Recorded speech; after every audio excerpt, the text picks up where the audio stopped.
Star Trek, the ultimate franchise. These are the podcasts of the Wakefield brothers. Their 16-year mission to watch every production, to seek out life lessons and new inspirations, to boldly watch like most fans have watched before.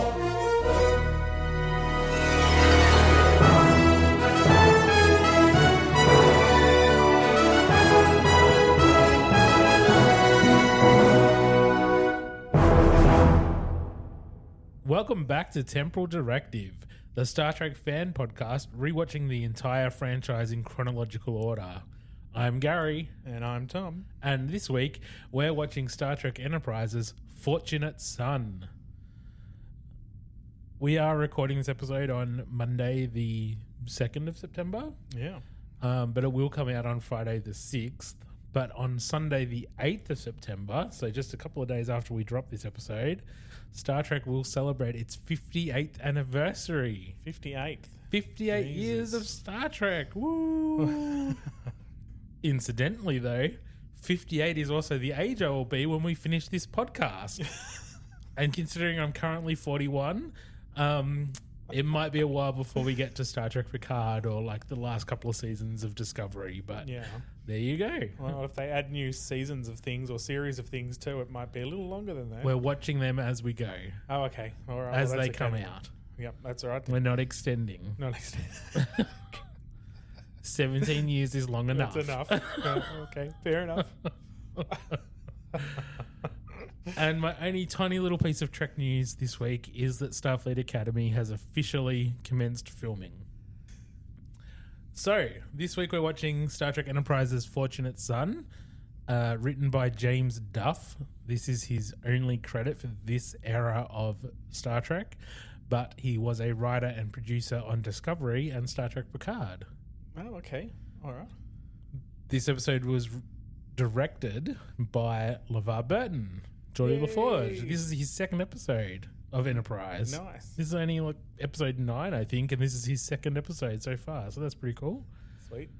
The original air date of this episode was November 21st, 2001, and the IMDb synopsis reads, Enterprise is sent to help the freighter Fortunate after an attack. However, its first officer, Ryan, is hiding something. I don't have very in-depth They IMDb's, really do they? not, no. The synopsis is like nothing. Do you remember this episode? That gave me all the clues. I remember it clearly. No, I don't. I didn't think so. Did you say 2001 this coming out? Yes. November 21st, 2001. So You were does a that mean I child. was like 14 when this actually aired? I guess, yeah. Yeah, right. Fuck, that was a long time ago. No, I would have been 19. Yeah. But I didn't watch Enterprise back when it was airing. No, neither did I. All right, let's go watch this episode. All right.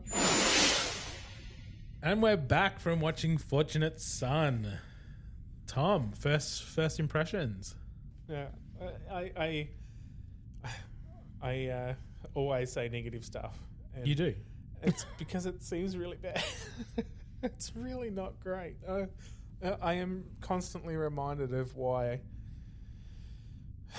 I haven't watched this series. You've liked some of the episodes we've done. Yes, I have. I have liked some of the episodes, which is why over the years, I've gone back and tried to watch it because I'm like, oh, it can't be that bad.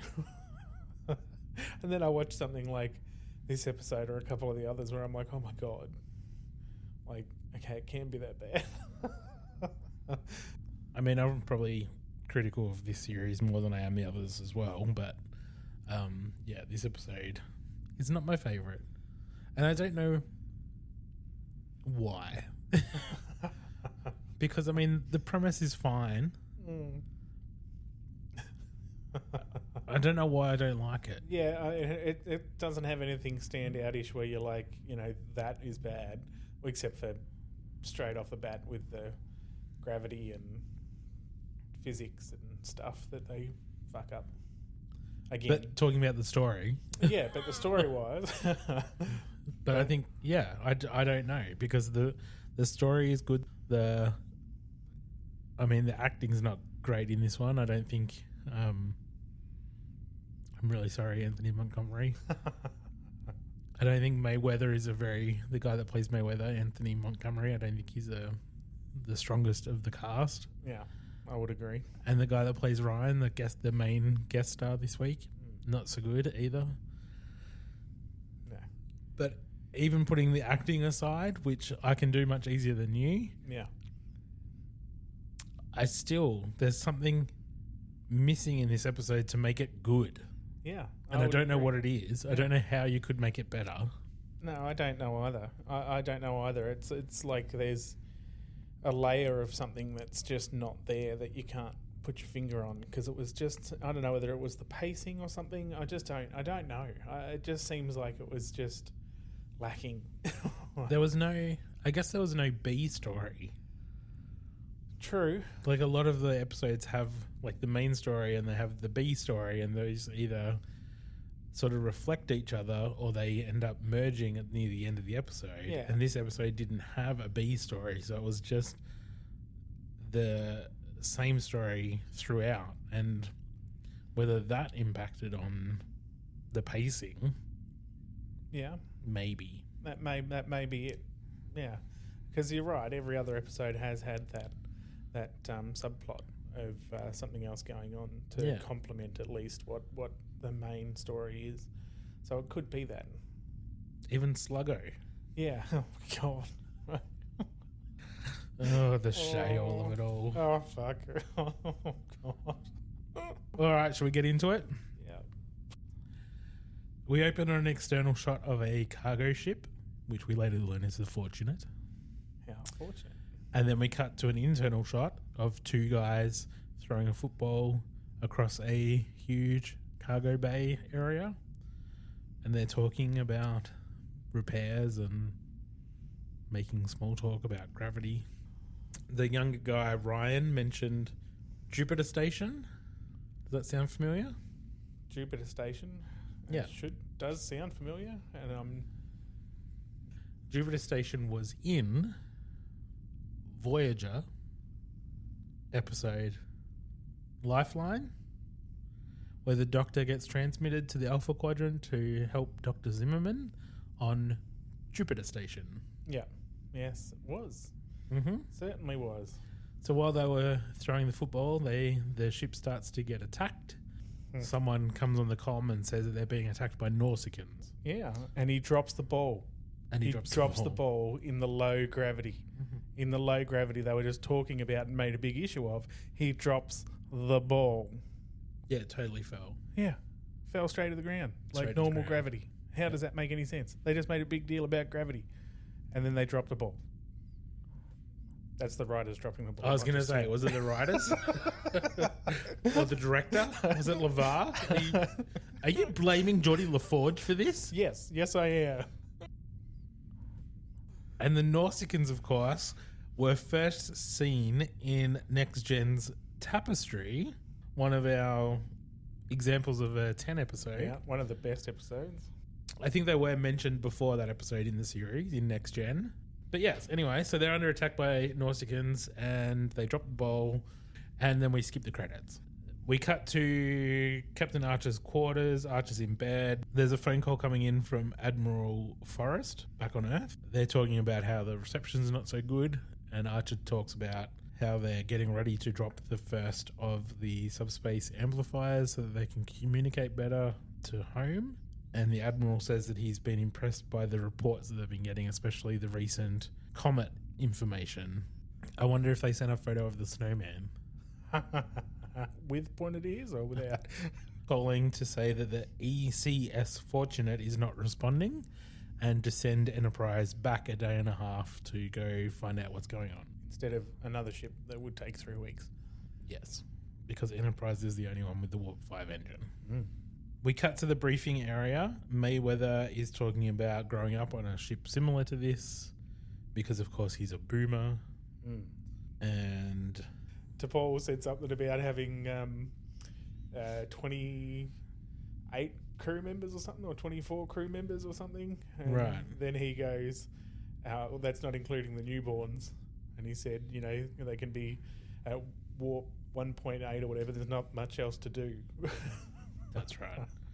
And she says something about, do you have any more relevant information other than recreational activities? Yeah, exactly. Reed was like straight on to, can you tell me what they're armed with? Well, I think T'Pol said something about the standard ones that they get issued, but I think Mayweather was talking about how most ships upgrade pretty much straight away because the guns that come pre-installed are pretty rubbish. Yeah. Yeah, a pop gun. Yeah. So the Enterprise arrives to the Fortunate, and they're not responding to the Enterprise's hails, so they jump in a shuttle and head on over. Mm-hmm. We've got Archer, Reed, Mayweather, and Phlox heading over.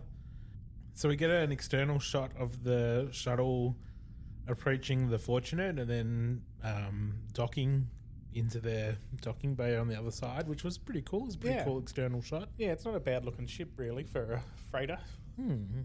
I mean, standard looking freighter, really. It's what you'd expect, but done well. Then they get on board and... Oh, actually, one thing. That was where you saw the fire in space. So that was another thing that made no damn sense. You're rolling your eyes, would you?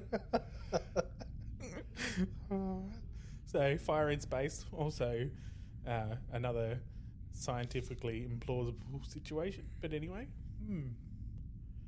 Archer and the away team board the Fortunate. And First Officer Ryan comes over with a few of his crew and introduce themselves. It's just kind of polite introductions, really. They mention that they've got some damages, that a young crewman sent the distress call, and then their systems were broken, so they couldn't tell anyone to not bother about coming. But they're quite happy to do all the repairs themselves.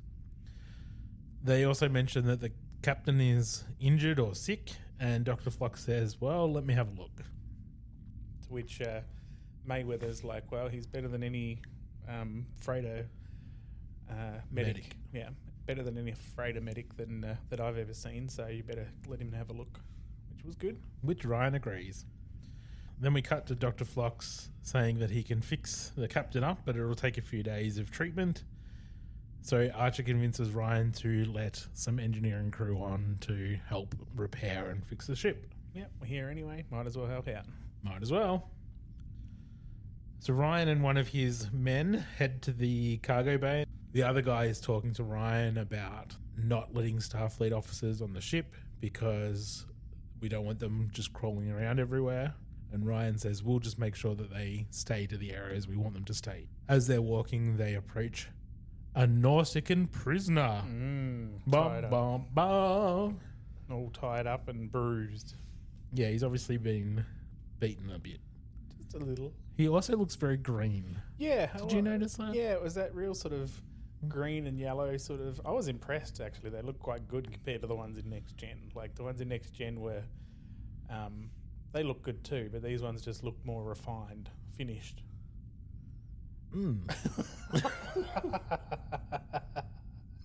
Sorry, green, yes. Yes. I didn't mind the design. I thought the design was good. I just didn't like the colour. They didn't look that colour in Next Gen. No, they didn't look that colour. No, they were more of a beigeish, brownish colour. Yeah. Yeah, not green. No, not Orion. No. We cut to the Enterprise. Mayweather and Ryan are walking and talking, and I think Mayweather's kind of showing off the Enterprise a bit to Ryan, like showing off a little. Yeah. Ryan's pretty impressed with the transporter. Mayweather talks about being born between Dralax and Vega Colony, and they're just sort of bonding over freight stories. And yeah, it was a good moment, really, between the two of them. It was all right, you know. Mayweather does talk a little bit there about his decision to leave the freighter because he wanted something more than this provincial life. Oh, God. Well done. Well done. Little child, full of little people. There's a brief scene in engineering with Trip saying that he needs some time to repair some valves.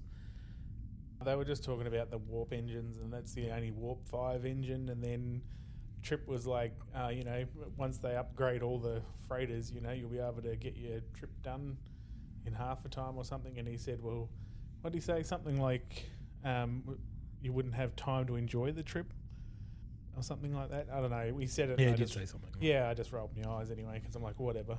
As you can tell, not overly impressed by this whole thing. After engineering, they both head to the mess hall and they get some food.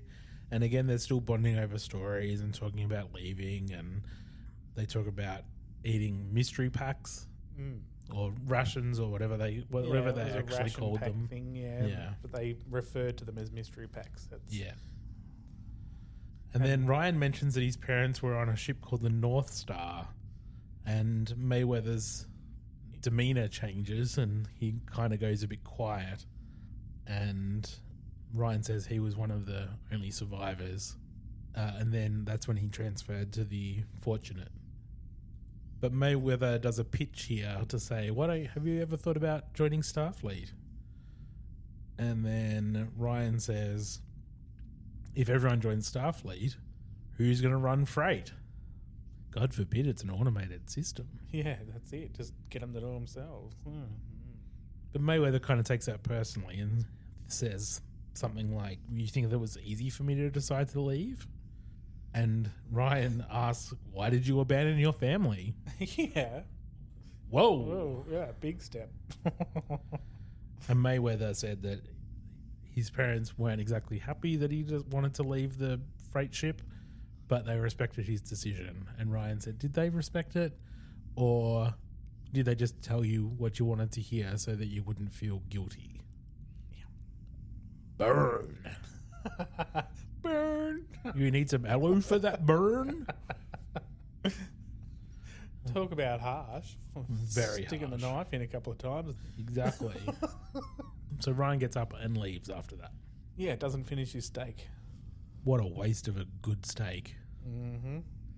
We cut to the Fortunate, and there's a couple of kids running through a hallway to Paul and that random guy. Does he have a name? I don't know. I don't think they ever actually used his name. I don't think so either.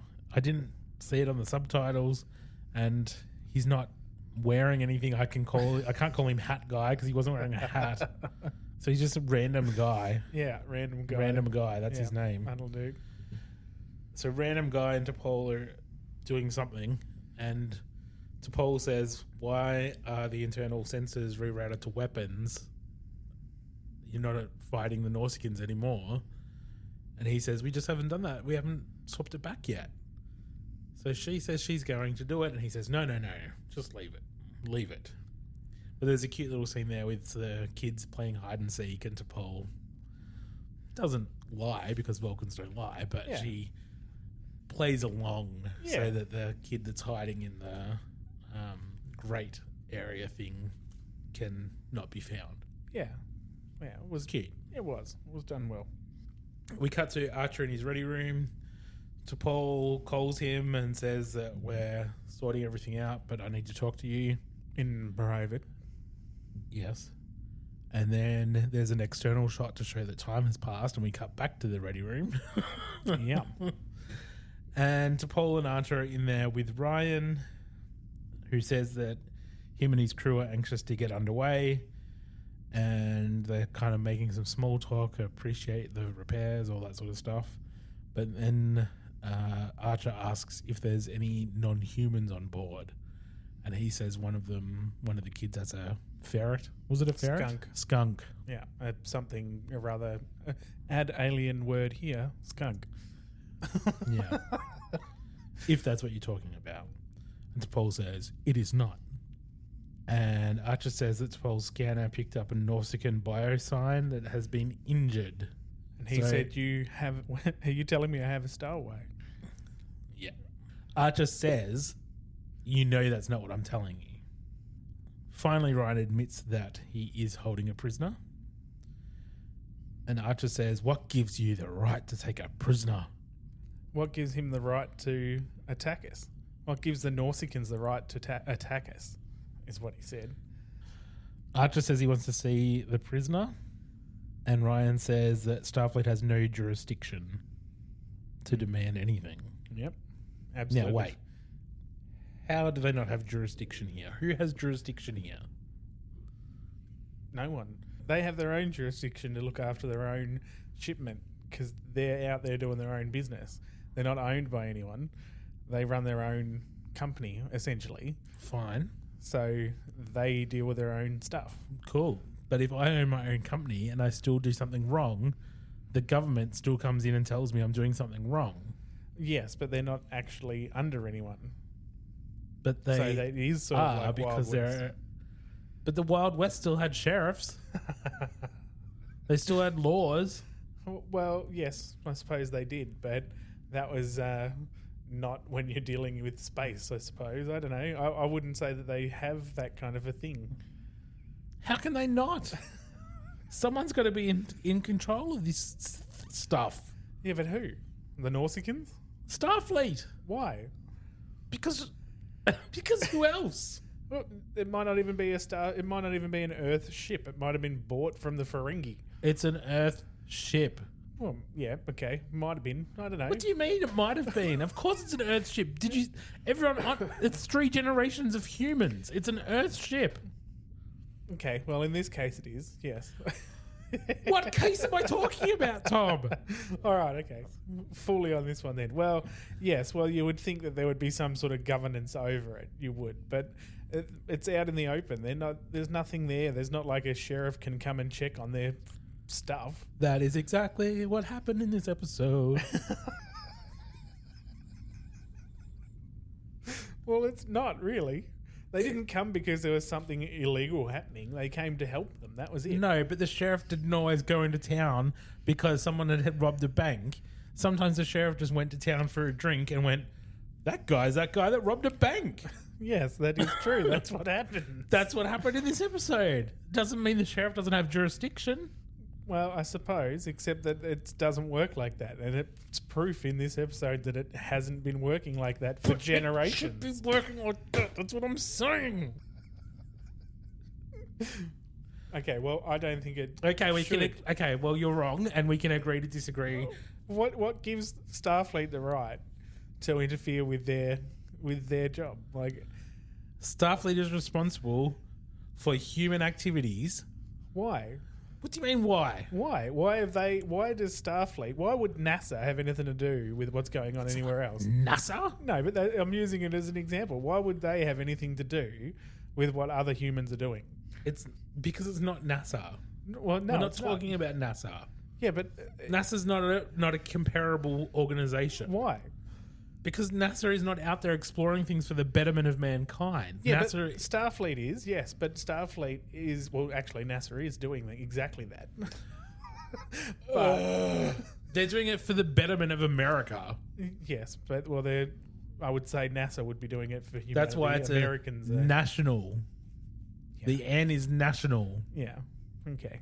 Still, Starfleet is an independent of its own, especially at this stage. If we're talking next gen, we're talking completely different. But we're talking, like you said, this episode, then Starfleet is completely separate to what? All of humanity. It's not. They're not a governance over the human race. Starfleet need to butt out of something that is not their business. But it is. How? Because it is. A guy bought a ship on Earth and is doing freight work.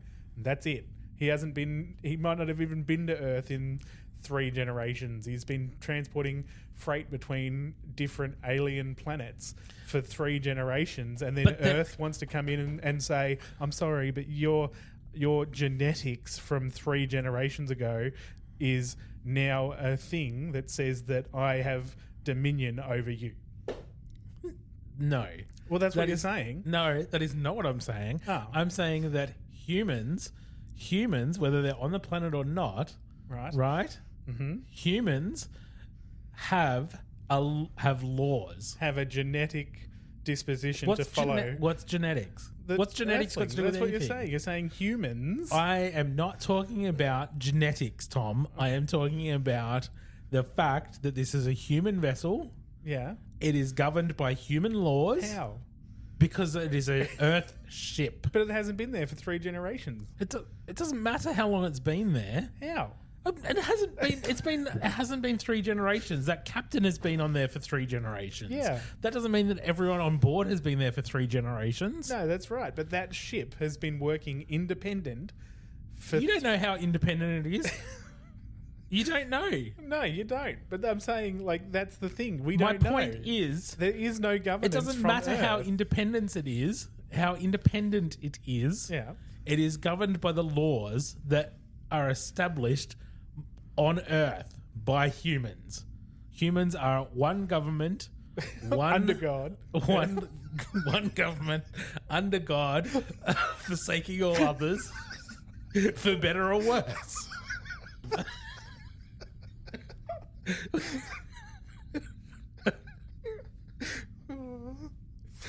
Right, are we done? You're wrong, but yeah. You're wrong. If anyone is actually listening to this, can you please chime in? Yeah, definitely. Archer threatens to remove the repairs if he doesn't get taken to the hostage. Bully tactics. That'll work.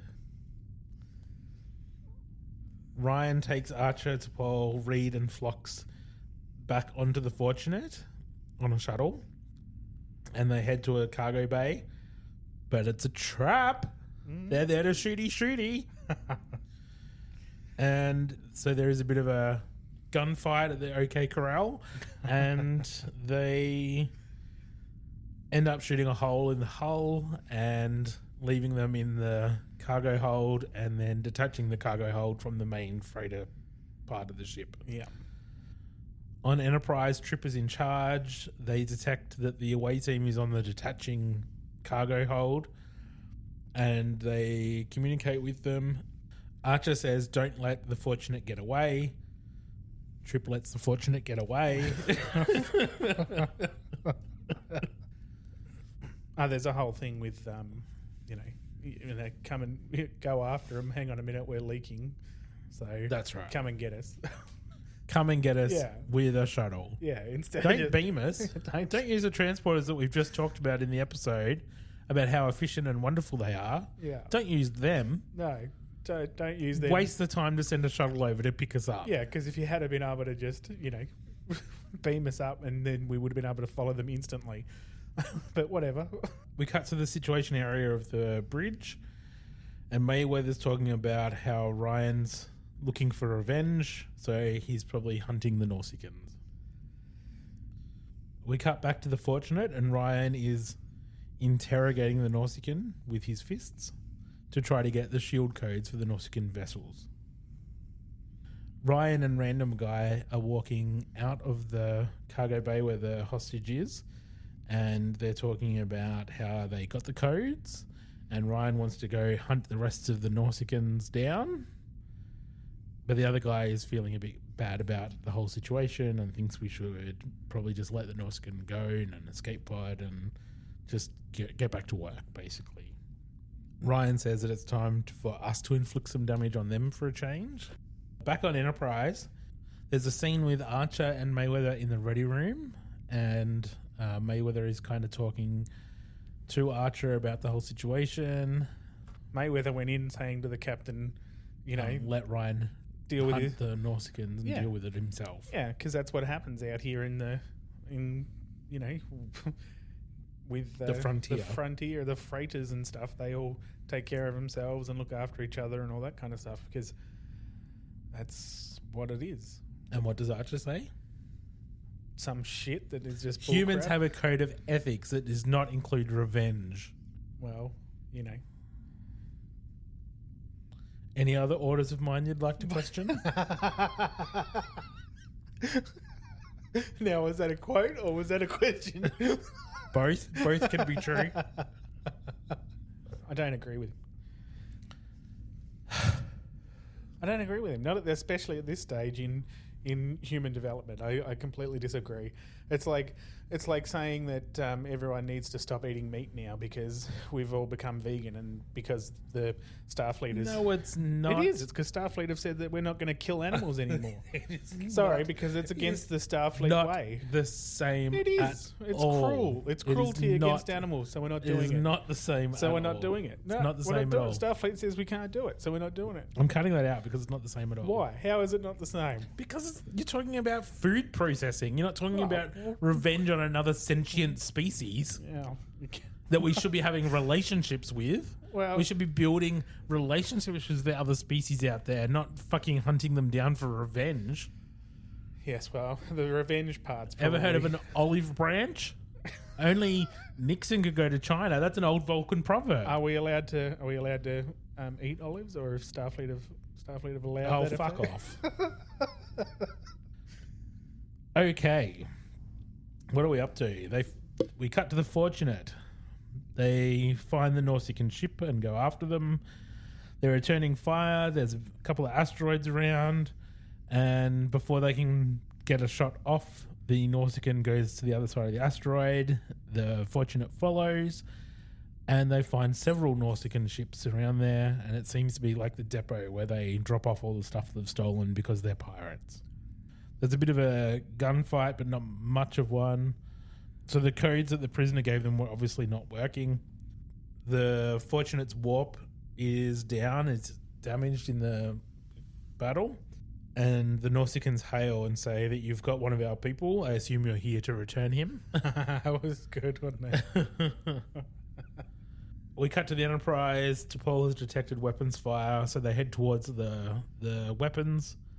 Back at the Fortunate, they have been boarded. There's a Nausicaan ship attached to the side of the freighter. They decide to pass out weapons. Random guys trying to convince Ryan to just let the Nausicaans have the prisoner. Like, just give them the guy. Like, who cares? Yeah. There's 3 of them now. Like, Yeah. we can't keep up with this. Fair enough. Ryan says, weapons. The Fortunate crew weapon up and take position near the docking area, waiting for the Nausicaans to get on board. Yep.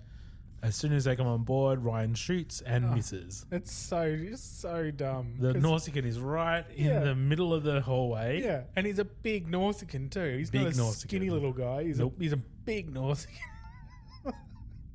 Shoot and miss. Yeah. Hit the wall. He's as bad as a stormtrooper. What's a stormtrooper? The Enterprise arrives and hails them.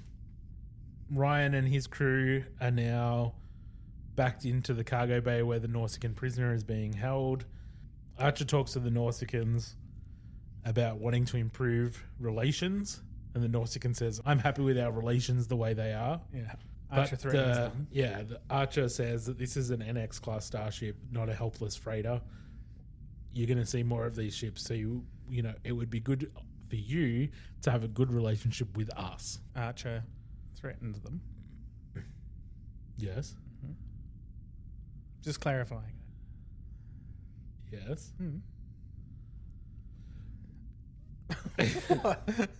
Okay. Back on the Fortunate, the Nausicaans finally shoot their way into the cargo bay. There's another little shooty while Archer's talking over the comm, saying that he's arranged safe passage for the Fortunate if they return the prisoner. Ryan doesn't want to believe it, so they keep shooting for a bit, and Mayweather does a big speech. It was long-winded and covered all the other stuff that he said earlier. Mayweather talks Ryan into releasing the hostage.